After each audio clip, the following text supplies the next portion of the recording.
சுரைக்காயும் வாழைத்தண்டும் வச்சு நம்ம ஒரு துவையல் செய்ய போகிறோம். வாங்க எப்படி செய்யலான்னு பார்க்கலாம்.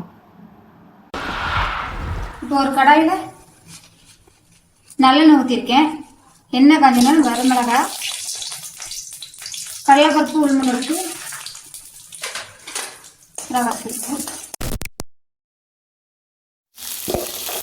சின்ன வெங்காயம் ஒரு கைப்பிடி அளவு சேர்த்து வதக்கிடுங்க.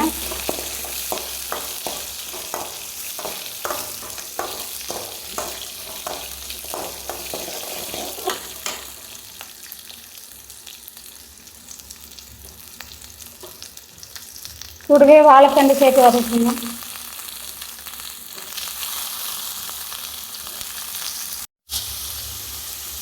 வாழைத்தண்டு வதங்க தக்காளி,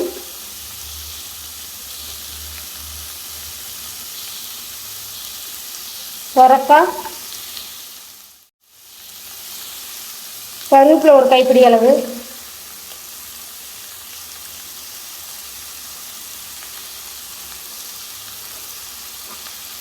எல்லாம் சேர்த்து நல்லா வதக்கிங்க.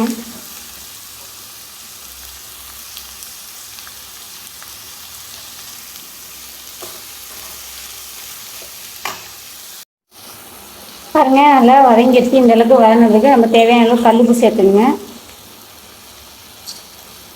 கூடவே புளி ஒரு துண்டு சேர்த்துங்க.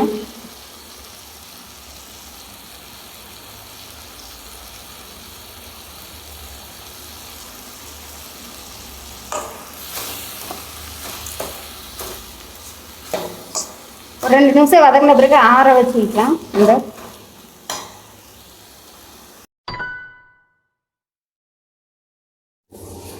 சட்னியை நம்ம இப்போ மிக்சியில் அரைச்சிட்டு வந்துடலாம்.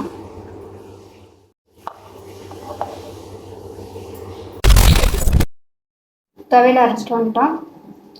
யூஸ்ஃபுல்லாக நாங்கள் கடுகு கருவேப்பிலை போட்டு தாளிக்கிறதாங்க. அது மாதிரி தாளித்து போட்டிருக்கேன். இந்த வீடியோ பிடிச்சிருந்தா லைக் பண்ணுங்கள்.